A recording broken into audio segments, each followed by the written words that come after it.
broadcasting as they have their debates about how weak our military is.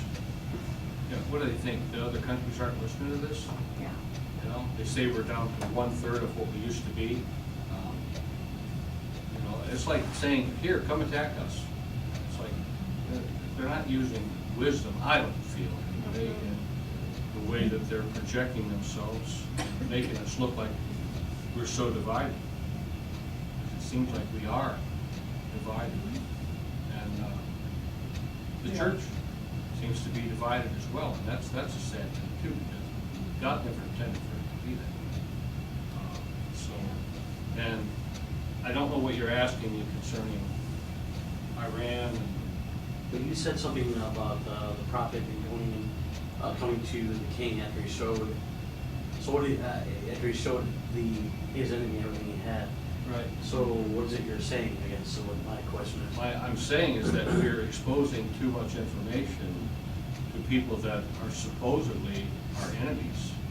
And what we're doing is we're exposing, it's kind of like, you know, there's some scripture in the Bible that talks about how God said, I'll lift up your skirt so that, Yes.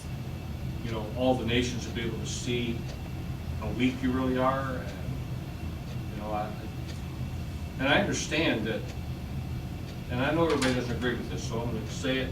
So if you don't agree with it, that's fine with me. But I really feel like our nation's under judgment. I really do. I can't get away from the thought every morning when I'm up and I'm praying and I'm reading.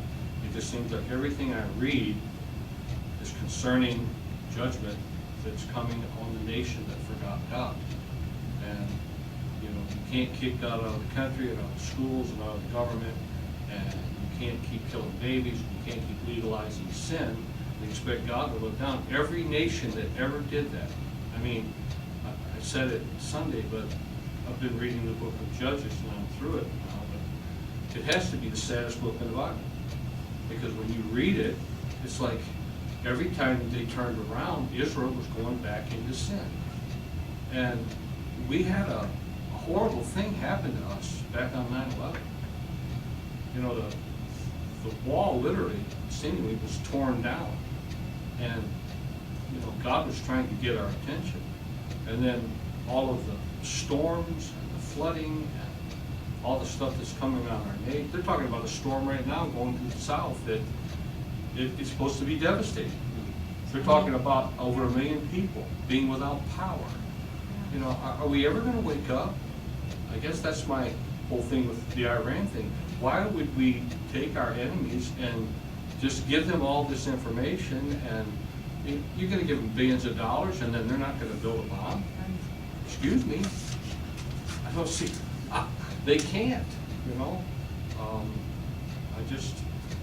I'm burdened about it. And I'm really, you know, I've been praying that the Lord would just show me what I'm supposed to be saying. Because, you know, I even wrote in my journal this morning, I said, Lord, I don't want to preach sermons. I don't. I just want to say what you want me to say, whatever that is. If it's good or if it's bad, if it makes people mad, if it makes people happy. I just want to be able to say what he says. And, you know, I was reading this morning in Samuel about Hophni and Phinehas and how Eli, in the book of Samuel, would not deal with his wicked sons. And they were priests. They were ministers. They were supposed to be the people that were guiding the people. And they were having sex with the women that came to the temple. They were stealing the sacrifice. They weren't waiting for getting the portion that they were supposed to get. They would just reach in, the scripture says, with a 3-pronged hook and just pull out whatever they wanted. And then they got so blatant that they would go there and they would say, even before you boil it, just give me the raw meat. I want to take it home so I can roast it. And, you know, and God wakes Samuel up and says, I want you to go and I want you to tell what's going to happen. And Samuel didn't want to tell it. Man, it's like your 2 sons are going to die, the ark's going to be taken, we're going to be going into captivity. But Eli looked at me and said, if you don't tell me exactly what God said, the judgment will come on you. So Samuel told him the whole deal. And the shocking part for me was what Eli said. Well, he's God, he can do what he wants. Very flippant, yeah. very flippant, just acting as though, and for us to just flippantly say we're the strongest nation and nobody can overtake us and nothing can happen to us, I'm just. My favorite currently, and maybe, I don't know for how many years, just people's attitude, oh, but God is so good and merciful. As if they don't need to come to Him, they don't have to have a relationship with Him. Oh, doesn't matter. It'll all be well when I'm dead and I'm there. And I'm thinking, oh. Israel got to the place that they were still doing all the right things outwardly. They were going to church, they were paying their tithe, they were offering up their sacrifices, they were remembering the feast days. But Isaiah come to them and he said, but your heart ain't right. Your heart is grown callous and cold, and you are not interested in what you're doing. You're just doing it, And I think a lot of times, and I can't say this, as a bona fide fact because I don't know it, because I don't get to go to all the other churches. But it would seem to me that if we were having any kind of revival, that there wouldn't be so much rampant sin. You wouldn't hear about a murder every day. You wouldn't hear about, kids getting, on drugs and just one thing after another. And I don't know about you, but I'm fearful for my grandchildren. Oh, yeah. It's like, Yeah. I hold them up before the Lord and I say, Lord, please, I want you to get a hold of their heart. I want them to know you at a young age. Because they, statistics say if you don't win them by the time they're 12, 13 years old, you may not win them at all. And then we got this easy believism that's out there. Yeah, just, if you mess up, just tell God what you did and He'll forgive you and just go on and do what you want. But it's not that way either. I talked about it on Sunday. But there is a thing about this grace. Grace is not a license to do wrong. Grace is a privilege. We need to thank God we have grace and that God gave us the Holy Spirit to guide our lives. But we all know this. You can override what the Holy Spirit's saying to you, and you can do what you want. And people do. Don't you think grace is more of the opportunity to be able to do right? Right. Instead of having to do wrong. Right. That's the difference. And with grace you have the strength to be able to do right because you have the Holy Spirit. We also have the wisdom to see it. Right. A lot of before I was saved, I didn't always know what I was doing at all. Right. Right. Well, weren't we all though? Yeah. I mean, I know my life before Christ. I was talking to somebody the other day when I was working out, and I was just telling him, he asked me what I did, where I came from, whatever, and I just told him my testimony, what happened. I said I got in a motorcycle accident, accepted Christ as my Savior. I said, but before Jesus, I said, man, I was going down the wrong road fast with the drugs and the alcohol and the chasing the women and doing all that stuff that people do that aren't saved. I was going down that road and I was going down there fast. I said, now that's been, about 42 years ago, but still, it was who I was before I met Jesus. And Jesus is the only one that can change people. We know that. He's the only one that can free you from your habits, free you from your depression, free you from, feeling like you're not worth anything. He can give you, he gives you some self-worth. You feel like you are something once you really know who you are in Christ. But there's so many people that are out there, they don't know who they are in Christ.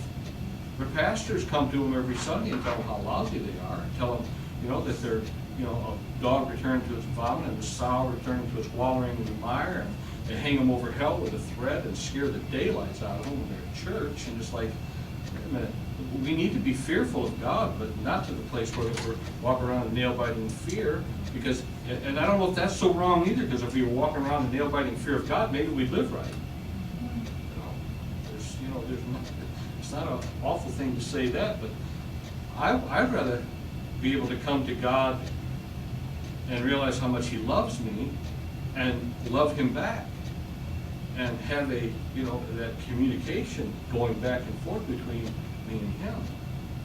I've learned I don't have to be in a certain position to talk to God. I can talk to Him going down the road. I do all the time. I was talking to Him coming down here. It's like, just, Lord, you know what we need. Yes, sir. Okay, so not, because again, I'm still lacking in That's what okay. your point is. let's say we all agree that we're under judgment as a country, as a people, whatever. I mean, however you want to say it, even as a world right now, if you look at it. So what is it that you'd have us do? What do you want us to do? Us, this group Oh, of as people right a here. group, to me personally, if you're asking me what I think we ought to do, Yes. draw as close as we can. Understand God's word in ways that maybe we never have before. Spend more time talking to Him. Spend more time letting His word speak into our lives. Don't just read it for, just because you say, well, that's what I'm going to do today. But be hungry for it. Be hungry for a desire to know Him in a greater way. Pray the prayer that says, Lord, change whatever in me that should not be there. Change it and make me into what You want me to become. Because, Lord, I wrote in my journal this morning, Lord, I'm weak, you know, and I fall down, and I need Your help in every area. I cannot do this by myself. I don't want to pastor if I don't have His direction. I don't want to go. I mean, I felt like the Lord really helped me on Sunday here, and then when I got over to the other church over there, I just felt His breath on my life, and those people were, seemingly, they were so blessed, you know, and I mean, but I was firm with them, told them what, you know, consecration was all about and what they needed to do to dedicate their lives to God, and laid hands on them and prayed for them, and, you know, I just felt like the Lord helped me there, and that's what I want.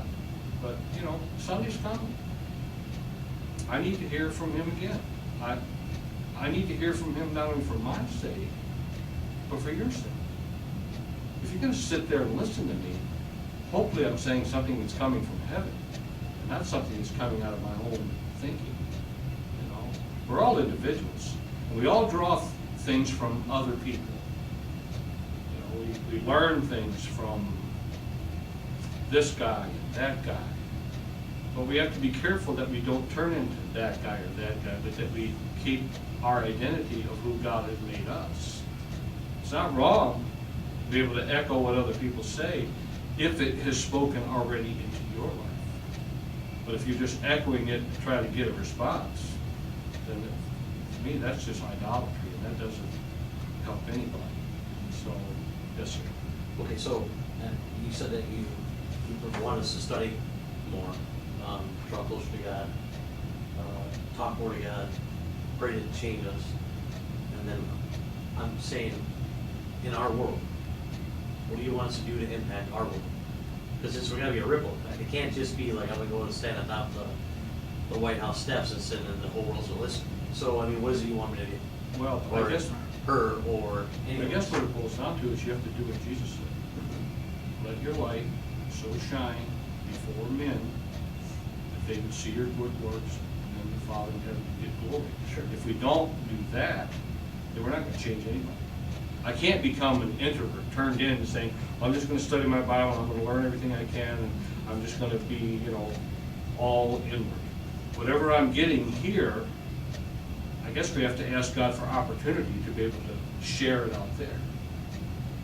And don't feel like, you know, you have to have permission. You know, it's like if God is speaking to you in your life. I had an opportunity this week to talk to some people that, you know, because I've been going to working out, and so I'm trying to build a rapport with them. So I'm trying to learn their names of the guys that are there all the time. So I'll introduce myself and say, how you doing, whatever. And if I get an opportunity, I want to talk to them about their relationship with God. Because, you know, if we are lights and God's put us in different places, we need to be able to have a voice that speaks into their life. And not everybody has the same platform. You know, I'm grateful for the platform the Lord allowed me to have. I get to come here and share with our church every Sunday, but I'm praying for more platforms, other places, things that God would open doors for me to be able to go into. You know? So I've got to be right in here. I've got to, I've been working at it. I don't think I've arrived there, but I'm working at it. And I get up every morning. I spend time in the Word of God.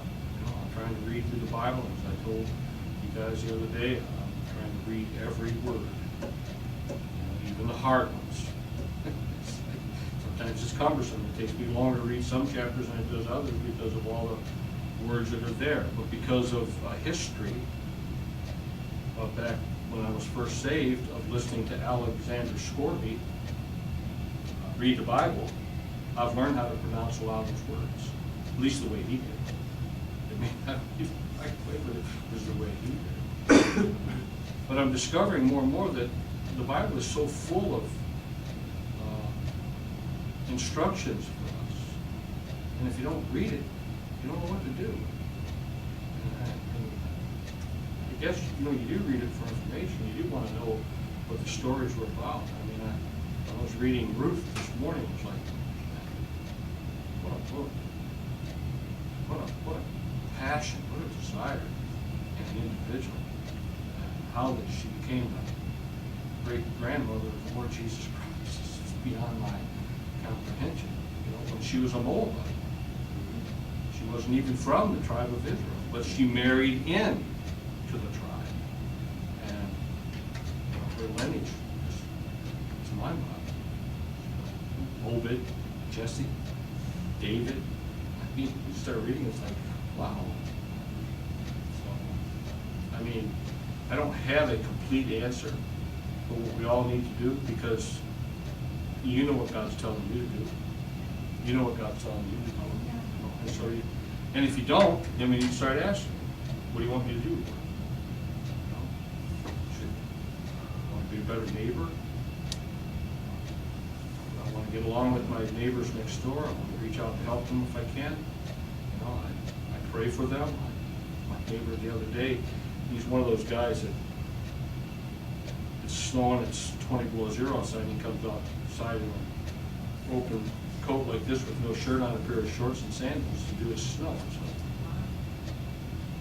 So I think he's part Eskimo. But anyway, it snowed the other day. Well, he's usually right out there, Johnny, on the spot. Well, it was like 12 o'clock, and he hadn't cleaned his snow off yet. I said, "What, Marshall? Marshall's all right." Because he's 70-something. Had a long beard, right? Oh, yeah. Yeah. I mean, long, but it's down here. Is it? And he braids it. So it's got all little curls. He's a sight. But he's a good neighbor. I don't worry about my house. I mean, if I go away for a long time, he's right there, man. He's got a gun. He was going to shoot me one night. He had a gun pointed right at me because I locked myself out of the house and I was trying to climb through the window. Hey, what are you doing over there? I live here. Oh, I live here. Wait, don't shoot me. But, you appreciate that. Sure. Your neighbors are... If you want to have friends, the scripture says you got to make yourself friendly. So, we can't be turned inward saying, well, I'm holier than thou and I'm a Christian and I can't talk to you because you cuss or you drink or you smoke or whatever.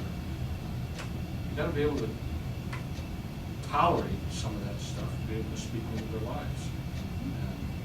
I always get amused when people get around me and they'll start to cuss. Oh, I'm sorry, I'm like, hey, I don't have virgin ears. It's not like I haven't heard it before. I know who you are. I know what kind of person you are. If you want to respect me and not use that kind of language around me, I appreciate it, but I'm not going to put you in a box just because I came in the room. I'm just a person. Jesus saved me, washed me. I don't talk like that. I don't like to hear stuff like that, but here we are in this situation. You want to talk? I'd like to be able to talk to you. If the conversation turns to where I can talk to you about God, that's just a plus for me.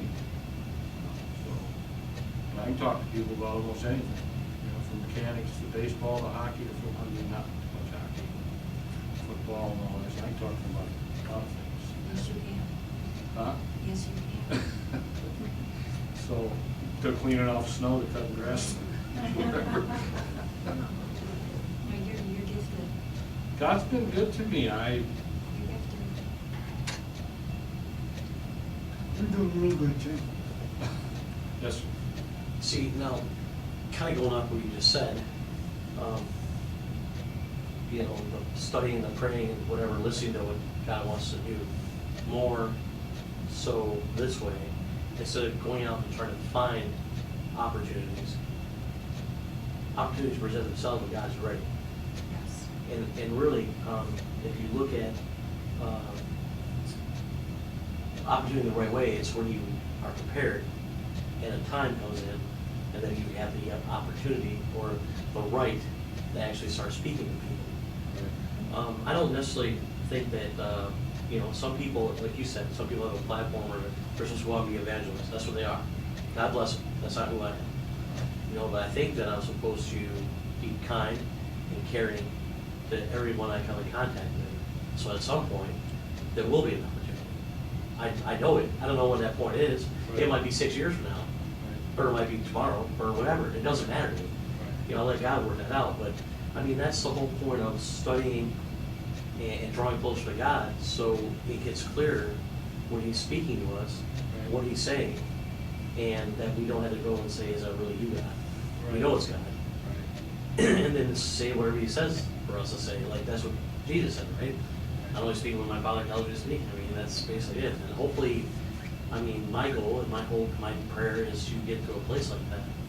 I'm not there yet, but I would like to be. That's Well, kind of see, what I'm looking But if you never strive to get there, you never get there. Gideon in the Bible, Gideon had a platform, but it was behind the threshing floor.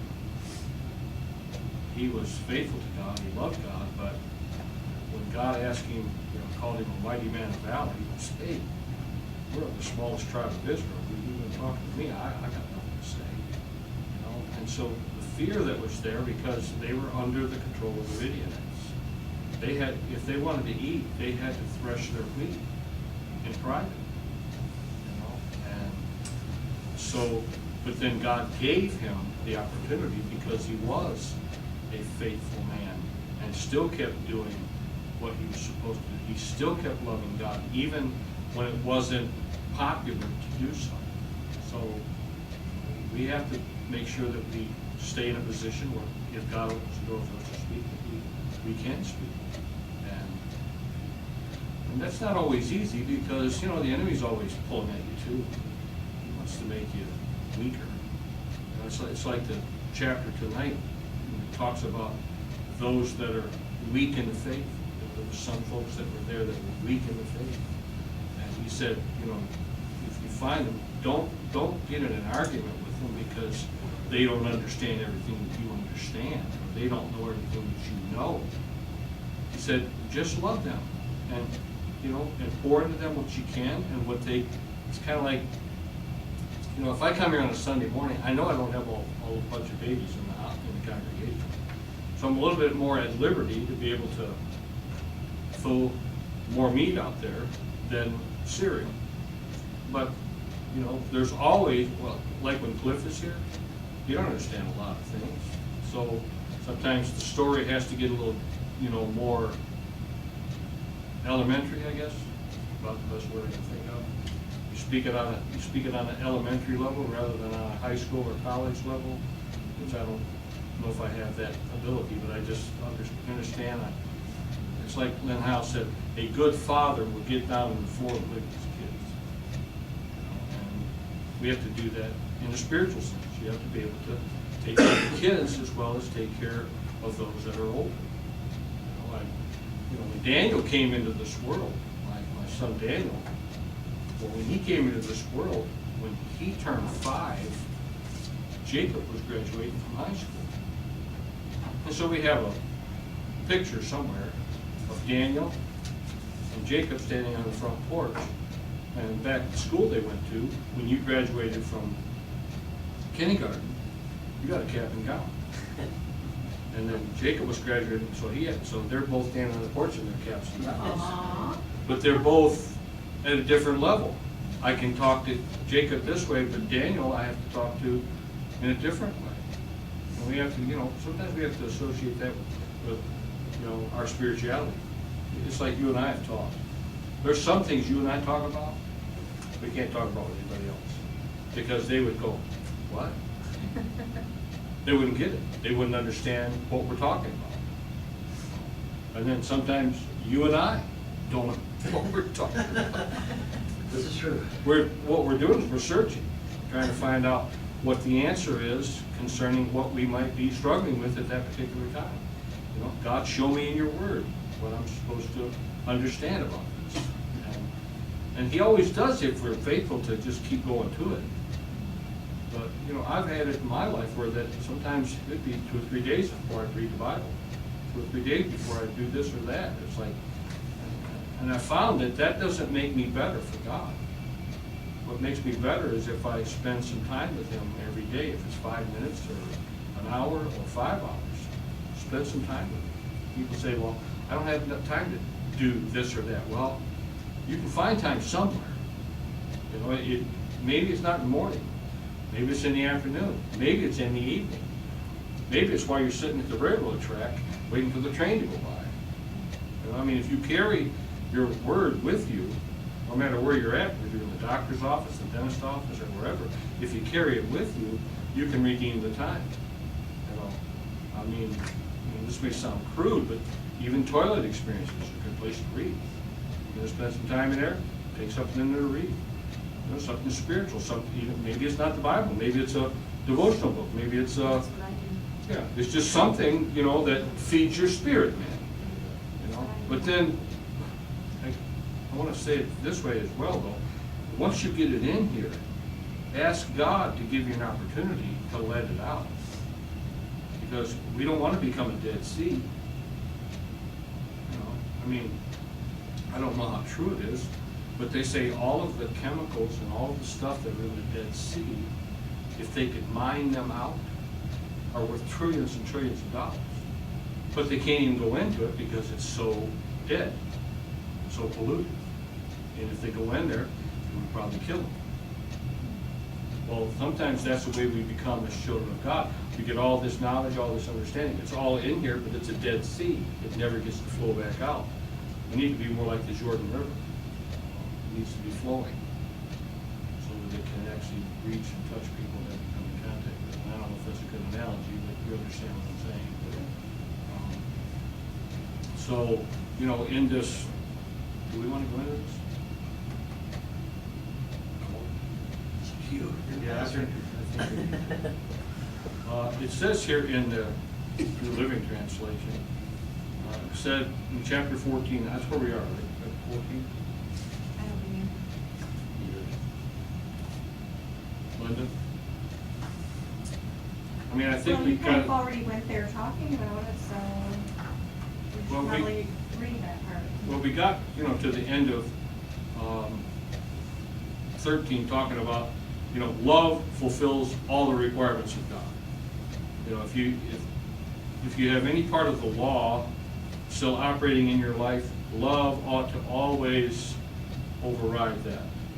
All right? Love allows you to fulfill. Let me say it this way: love allows you to fulfill the law. That's what it actually does. It gets you to a place. You know, he talked about not committing adultery and not.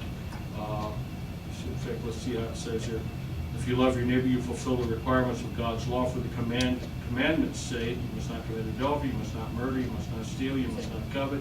These and other such commandments are summed up in this one commandment: love your neighbor as you love yourself. Love does no wrong to others, so love fulfills the requirements of God's law. So chapter 13 really is just talking about us. If we love, we won't break the commandments, because love won't let us. If I love you, I'm surely not going to do anything against you. And if I love God, I'm sure I'm not going to do anything against him, because I love him. And so he gets to this part, and apparently, from what I'm gathering here, is that there were some that were still, how can I say it, they were still babies. They still hadn't grasped the whole message of the cross yet. They were still trying to grow past some things. Still trying to put some things under the blood. We have to understand that not everybody that comes to Christ went to church their whole life. Right? There were some people that never attended church, never had an idea of what it was to live any type of Christian or moral life. Outside of what their parents taught them, that's all they knew. Well, you know, I had guys that I worked with that they went home and smoked pot with their kids every day. With them? with them. And it's like, really? And their kids were young, you know, I'm talking 10, 11, 12 years old. You've seen their parents high all the time. You know, well, if they come to Christ, it's kind of like that guy that Tim Delina talked about. He gave his heart and life to Christ in the service. Tim went to pick him up at church one Sunday morning. Guy comes out, you know, and he was a transvestite for one thing. So Tim didn't know what he was going to see. When he went up in front of the place, he didn't know if the guy was going to come out dressed like a woman or what. But he come out and dressed, he was in a nice suit, his hair was cut and combed, and he looked really nice. He's coming down the steps, and as he's coming down the steps, he's smoking a joint. Tim's eyes said, my eyes got on that. He said, I'm looking at the guy. And the guy looks at Tim, looking at him like that, and he goes, I can't do this? He goes, no. He goes, okay. And he threw it down, and he didn't have a problem to get rid of it. He didn't know it was wrong. You know? And sometimes people get saved, and we think that they're supposed to pop out like a Pillsbury Doughboy and be perfect. They're not gonna be. I don't care who they are. Even if they've been to church all their life. There's some things, you know, it's like I was reading today and listening to a guy, but he said there are some folks that have been so religiously oriented. He says that once they really come to Christ, they almost have to be deprogrammed. And they've got to start all the way back at the beginning, learning how Christ means for them to live, not what their religion taught them that they were supposed to do. Because, you know, in some denominational settings, if you do certain kind of works and stuff, as far as they're concerned, you're okay, right? But it's not true. The heart's got to be right. Things got to be changed on the inside. And so, apparently there were some here, I'm sorry, go ahead. I was saying, Book of Romans is really, you look at the cultural background of it, it's written to people who are Christians in Rome who had been in a life of paganism. Right. And 400 or 500 years. yes, for a long period of time. So how they worship their gods, their deities, it got really kind of skewed when they try to mix that with Christianity. So the whole book is based on how to live according to the government, how to live according to Christ, and how to love one another. And that's the reason why. Because starting to take out the stuff you've learned is no good. Right. You know, so I mean, the whole book is full of destruction. To me, Right. anyway, it is. It is full of instruction. And it wasn't something that they could just say one time. No. Just like, you know, they say the best way to learn something is just do it over and over. Repetitive. You know, I can think back of when I used to work for Chrysler Corporation, and I had to operate certain machines. They put me on a machine and they teach me, you know, what I was supposed to do. And the boss would come by about a half hour later, I'm way behind, I don't got anything hardly done, because the thing's falling off and that's messing up. I don't know how to take care of all this stuff, because I just started on this machine. I remember I was on a machine called the Gilman that put connecting rods together. I had to keep one hopper full of nuts. I had to keep another hopper full of bolts. I had to take caps off out of a basket that I had, put them in, take connecting rods off a line as they were going by, and stick them in the machine. And then it would just be shh, shh, and go all the way down until they got to the end, and we'd kick one off, and then, well, you know, you gotta watch all this stuff. And so you're going along pretty good, and all of a sudden you look out, and your hopper's almost empty of nuts or bolts. So you gotta run out front, but you don't wanna stop the machine, because, you know, you've got a production that there's, and, I mean, I remember when I first got that job, I was like, oh, God, I can't do this. After a while, it was like, I could do it and eat a sandwich.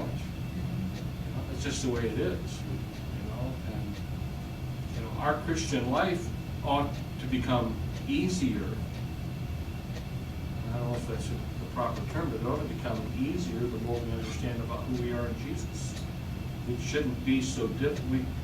I hear people say all the time, and I've said it myself, and I'm sorry that I have, but, you know, it's hard being a Christian. No, it's hard being a sinner.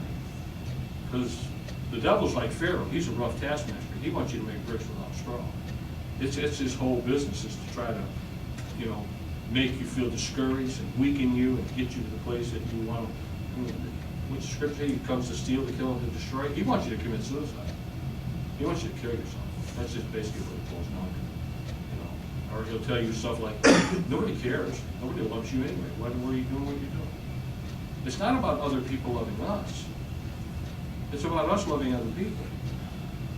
You know, if you're in it because you're trying to get people to love you, you're in it for the wrong reason. You know, I come to Christ and I love Him because He first loved me. Yeah. Put it both mountains. You know, and so you just keep on loving Him no matter what happens. And if people love you in the process as you go along, that's great. Thank you, Lord. But if they don't, you just keep following. You just keep doing what you do. Yes, sir. So the instruction though was more for the stuff that people could remove from their lives and their thinking, but they didn't realize that they should remove it. It wasn't just to, you know, to do these things, but if you do these things, that's what you're supposed to do. You don't have to do all these other things you're imagining you have to do. Right. You know, so it made it so it simplified things and confusion went away, hopefully, over time. You know, and at first I'm sure it was confusing, but that's kind of why Paul went there and spoke to them. It's just not as hard as you're making it up. Right. You can't mix it all together, you know, it's just, the instruction is, this is the way Christ wants us to live. He wants us to love and love God and love our neighbors. But this is how He wants us to do it, not all this other stuff. What you know, the other stuff from the pagan gods that told you all these years or whatever. It's just something different. Old habits are hard to break. Yeah. That's just the way it is. I mean, it took me a while after I got saved to figure out what was okay and what wasn't. You know, it's like, there's some things I quit doing because I saw other people were doing it. It wasn't necessarily sin, it was just, well, they don't do it, so I'm not gonna do it either. You know, and then I discovered that if it's not sin, it's okay. You know, I mean, you come across people all the time, they got all these little hang-ups. You know, it's like, you come across people, it was a sin to go bowling. It was a sin to drink coffee. It was a sin to wear red. I mean, it was a sin to eat devil's food cake. I mean, it was like one thing after, I mean, people got all these little hang-ups and stuff. It was a sin if you didn't wear a suit to church. It was a sin if you didn't wear wingtip shoes. I mean, they didn't say that, but that was the implication. You know, it was a sin if you didn't make it to every service. If they had a revival and it went on for a month, you better be there every night, or you're on your way to hell. And like, you have to learn what's of God and what isn't.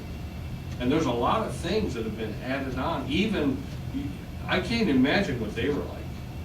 It's got to be mind-boggling, because I mean, even when the Apostle Paul was preaching and people got healed, they wanted to set him up as Mercury and Jupiter. It's like, next thing you know, they're worshiping him. You come running in, hey, wait a minute, we're just men like you are.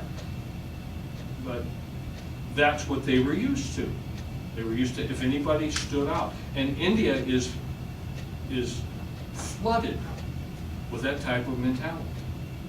I mean, it's just, when you go there and you preach the gospel, what they actually get sometimes coming forth from those that go over there is that this is another God to be coupled with the gods that we already have. You know, and until they have an experience with Jesus Christ, and He literally comes in and takes up residence in their heart and in their life, they really don't know what to do. You know, they're so used to worshiping all different kind of gods. I mean, if you drive across the country, you will, if you pull into a town, you will see little gods at everybody's doorstep. You'll see some homes, when you walk up to the home, there's a bunch of stuff that's drawn on the sidewalk. It's some kind of worship things towards the God that they serve. If you go into a lot of the places of business, they got this multi-breasted woman with an elephant's head. It's like, she's got a big long trunk, and it's like, what is that? But it's sitting up there, it's got incense burning by it, it's got lights all around it. I mean, I've seen them where they even look like a Christmas tree decorations all around that God. And that's the mentality that they have. You know? And so, and you can't go there and change the culture. We had guys go with us that really bothered Pastor Moses, because they come over there and They would try to bring westernized Christianity into that part of the country. One guy sat around and was talking to some of the young girls and telling them, you know, you don't have to listen to your parents, and you don't have to do this, and you know, it's like, wait a minute, brother, you can't tell them that. That's the way they were raised. I mean, women are, I'm sorry, but they're treated horribly in some of these countries. They're the ones that carry the cement. They're the ones that go get the water. They're the ones that do the washing. They're the ones that do all the cooking. And, you know, thank God for those that get to go live with Pastor Moses, because the pain gets alleviated somewhat, and yet they have such a servant's mentality that they can't help but do what they do. You know, and then, you know, it's like I told that church on Sunday, you know, you want to be great? Jesus said, he that be greatest among you shall be your servant. So learn how to serve before you ever try to lead. Because if you're not willing to serve, God will never use you. You've got to be able to serve. You know, when I was in our church, back before I became a pastor, whatever my pastor asked me to do, I did. I learned early on in Christianity, you don't talk about the man of God. I'd hear people talk about him, say things this, you know, it's like, you know what, when that conversation started, I'd look at some folks and say, you know what, you shouldn't be talking like that. That's our pastor. He's the guy that God placed over us. He's the set man in this house. You may not agree with him, but he's the guy that is here. Even old, mean, not taking care of business Eli, when Hannah come and prayed and asked for a child, Eli somehow had enough of the Spirit still left in him to look at her and say, you go home, you're going to have the baby. And when, 9 months later, here comes Samuel. So, apparently, even though he was wicked, he was still God's choice in that house. That's why David wouldn't go against Saul. He was God's choice at that particular time. And if you're God's choice, people just have to accept it.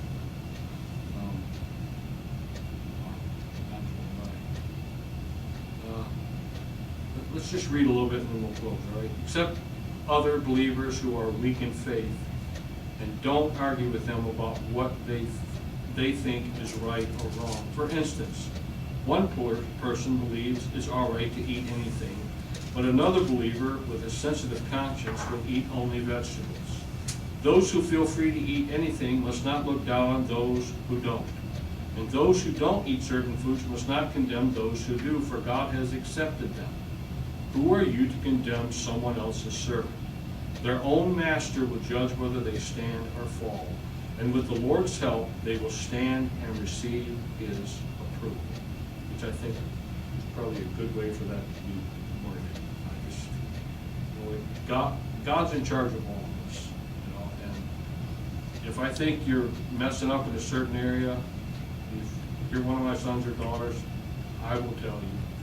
I'll just come right out and say, maybe we shouldn't go down this road, maybe, and I'll try to be sensitive in that area. But if you're not one of my sons or daughters in the house, I have no right to tell you what to do. I told that church over there Sunday, and I've learned this from my own ministry father.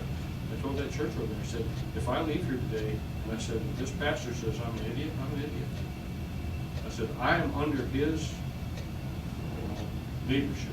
He asked me into this house. And if he can't say amen to what I'm saying, then you don't say amen to it either. So, and I clarified that right off the bat. I just said, I just want you to understand something. And I had my big old notebook with all these things and stuff in it. And I said, I want y'all to be afraid of all this material here, so I was not preaching on it. I think they were looking at that book going, oh man, we're going to be here for a while. But in the same way, some think one day is more holy than another day, while others think every day is alike. You should each be fully convinced that whichever day you choose is acceptable. And that's one thing, I learned today that I never really grasped it before, or maybe I knew it and didn't think about it. But the children, the Israeli people have never lost the Sabbath day. Only in Christianity is the Sabbath day been replaced with Sunday. But in the Jewish community, Saturday is the day that they worship God. It's the day they go to the Wailing Wall. It's the day that they, offer up whatever they do in the day and time in which we're living right now. And they've never lost it. That has been their one part of their identity that they've never lost. Yes, sir. The same with the celebrating the feast and stuff here, they still continue to do that. Right, they don't, and then if you have just like we experienced, if you have a Messianic congregation here, they try to go by those same feast days. We went there for Yeah, but this, Shavuot. Is that how you say it, Shavuot? Passover, this yeah. Passover. Yeah. It's called Shavuot or something in the scriptures. Anyway. That was back in April. And yet they, and I thought it was kind of neat, It was, you know? it was great. But, I'm not Jewish, so, but we went in there and we obeyed some of their customs. We put on the little hat that they all wear, and we had the dinner, had Passover, and I thought it was really nice. It kind of gave us an idea of what it was to be Jewish. It's not a bad Different thing. perspective. But what they have to understand, and those that were there with us do understand, is that they needed the same Jesus we needed. Okay? We accepted Christ, they have to accept Christ. And the Jewish world that's out there right now that hasn't accepted Jesus Christ as their Savior, even though they still keep the Sabbath and the feast days and stuff, they still have to come into a relationship with Jesus Christ. And we cannot think that they are saved, okay, just because they're Jewish. Jesus died for the sins of the whole world, including, and the first people that were saved were Jews. They were Jewish people. So, and we get this mentality sometimes that I don't know how to witness to a Jew. Well, I don't know how to witness to them either. But somehow we need to be able to tell them. And the one book that I have at home has helped me in a lot of areas concerning how to deal with Jewish people, except I don't have any Jewish people in my circle, so I haven't got to use any of the advice that he gives in the book. But he was a Jew and he got saved, and it took him several years to win his own father to Christ. And he had to win him to Christ out of the Old Testament, because his father said, "You bring a New Testament in this house, I'm going to throw you out on your ear." He didn't have nothing to do with the New Testament. So, all right, I'm going to stop. We can go on I agree. today. I'm sorry. I don't mean to get off on that. Father, we love you today. We're so thankful, Lord, for what you give us and how we understand your word in so many different instances, and yet there's still so much for us to grasp and to understand and to know. And so, Lord, I just pray you help us Yes, in our daily walk, Lord, to let you pour into us the truths that would transform us and give us understanding concerning the issues, dear Lord, that we still do not understand. I pray that, Lord, you would give us traveling mercy home tonight. May you be glorified in and through our lives. We pray that the service is coming up on Sunday. Every prayer request that was given us tonight, Lord, you see those needs, and I pray that you meet those needs. And we'll praise you for it in Jesus' name. Amen. Bless you. Thank you for being here. Thank you.